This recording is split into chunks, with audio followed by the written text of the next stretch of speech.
I am honored to be here to march alongside the women of America at such a critical time for this country.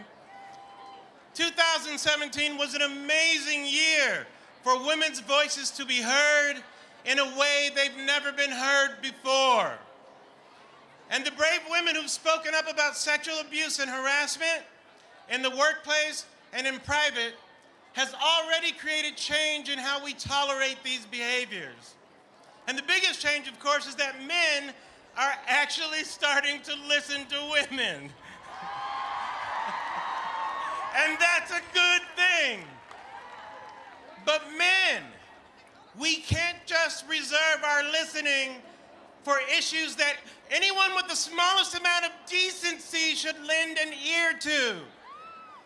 We have to listen to women not just because we're being indicted, but because they need to be included.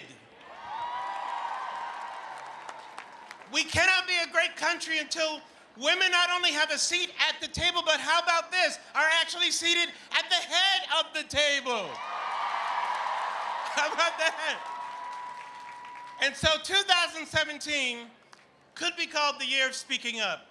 We need 2018 to be the year of showing up at the ballot box. Voice is important. Voice is how we express our pain, how we catalog our grievances, and how we tell our stories.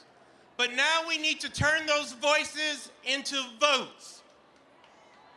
Voting is how we get the means to begin to heal that pain, to correct those grievances, and to have the ability to tell a new story. And that new story is not a story of women earning less money than men for the same job. That new story is not the story of women being afraid to speak up about harassment because they might lose their job. That new story is not the story of disqualifying one of the most qualified candidates for president in recent history because she took her work home. That new story is not the story of a single mom wondering how she's going to feed her kids because her minimum wage is not a decent living wage.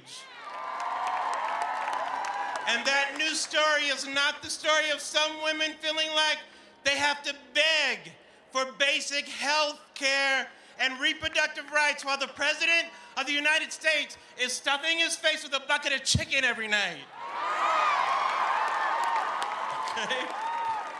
And so, as an ally in that news story, I want the women of America to know that we are listening to you, we are with you, we will march beside you, we love you, we will vote with you, and we will vote for you. Thank you very much.